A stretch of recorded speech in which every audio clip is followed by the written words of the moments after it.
नमस्कार मु डॉक्टर अजित आपण मानकु मोर यूट्यूब चैनल क्योर द अनक्योरेबल को बहुत बहुत स्वागत। आज आमे गोटे इम्पोर्टेंट टॉपिक विषय जानिबा ताहा हेउची छाती बथा। छाती बथा हेले आमे समस्ते व्यस्त हो पड़ू जे मो हार्ट रे किसी प्रॉब्लम हो जाइछि कि कौन होइछि। सेइथिपाई आपण माने प्रथमे एक्सरे एवं ईसीजी करनियंतु। सेथिरे जदि आपणको टेस्ट रिपोर्ट ठीक अछि तेबे आपण माने निम्न रे जो होमियोपैथी औषध गुड़ी को आमे आलोचना करिवा ताकू व्यवहार करि परिबे। नहले जदि किछि प्रॉब्लम अछि तेबे आपण माने स्पेशलिस्ट डॉक्टर को परामर्श नियंतु। होमियोपैथी रे छाती बथा पाई सबुठारु बेस्ट औषध हेउची एकोनाइट 30। यह आपण मानकर छाती बथा जेतेबेले प्रथम आरंभ होता है सेतेबेले यह भल काम करथाए। एथिरे छाती बथा हठात तीव्र बेगरे आसीताए एवं आमे बाहरु ठंडा पवन रु आसला परे एही छाती बथा साधारणतः देखा देइथाए एवं एथिरे छानिया डर मृत्यु भय ए सबु लक्षण देखा जाइथाए। ता सहित काश मध्य होइथाए। द्वितीय औषधटी हेउची ब्राइनिया 30। यह आमे गभीर निश्वास प्रश्वास नेले छाती रे बथा होइथाए एवं एथिरे छाती रे छुंची फुडिबा भली मध्य अनुभव होइथाए एवं एथिरे कासिले छाती बथा एते तीव्र होता है जे रोगी हाथ को छाती रे रखिया पाई बाध्य होता है। यही अवस्था रे ब्राइनिया 30 सबुठारु अधिक फलप्रद। यहाकू आपण माने एक ठोपा लेखा पानी सहित मिसाई दिन को 3 थर नहीं पारिबे। देखिए आपण को छाती बथा बहुत शीघ्र उपशम मिलिबो। थरे रोगर उपशम हेबा परे मेडिसिन लो मात्रा को कमाई दियंतु एवं धीरे धीरे यही औषध को बंद कर दियंतु। द्वितीय औषधटी हेउची स्पाइजेलिया 30। यह आमर बाम पटे छाती रे बथा हेले यह सबुठारु अधिक फलप्रद होता है। जेहेतु आमर बाम पटरे हार्ट अच्छी तेणु समस्त रोगी व्यस्त हो पड़ती।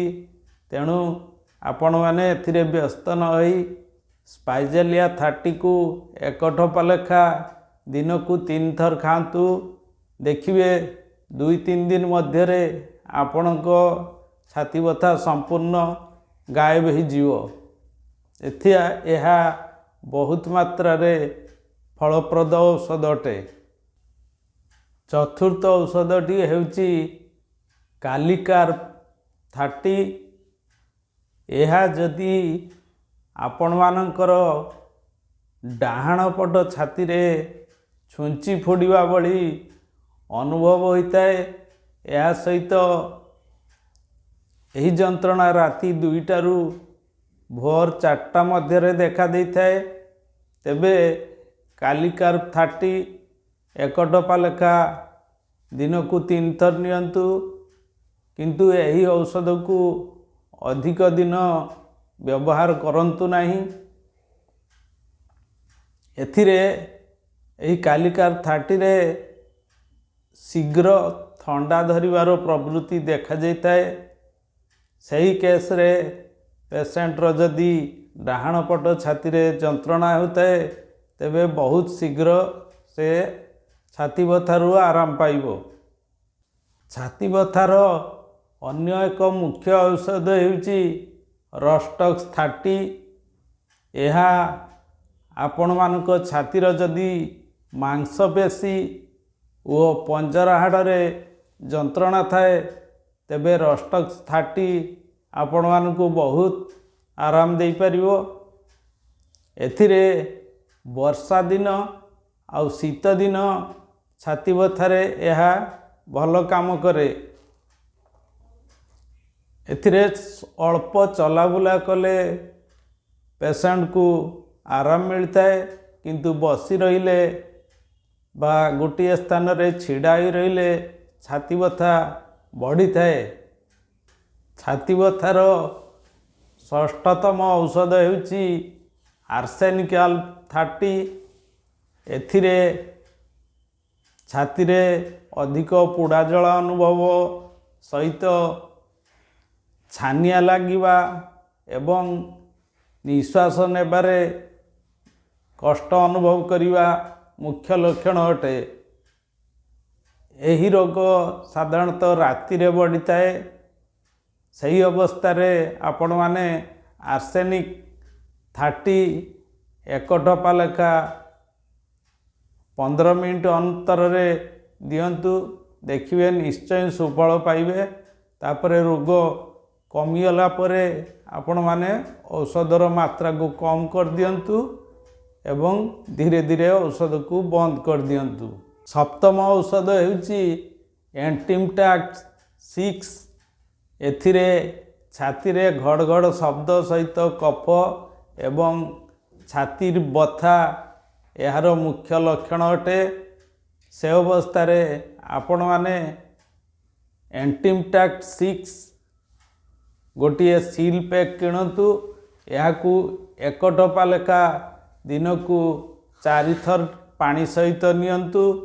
देखिए आपणकर कफ ता सहित छाती बथा धीरे धीरे कमिजिवो। एथिरे तिले मात्र संदेह नहीं। आपण माने समस्ते होमियोपैथी खातु। एथिरे कौनसी पार्श्व प्रतिक्रिया आज पर्यंत देखा जाई नहीं।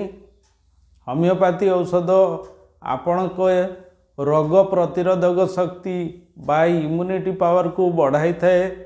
तेणु यह एका संगरे गोटिए रोग भल करने सहित शरीर अन्य रोग गुड़ी को मध्य उपशम दे थाए।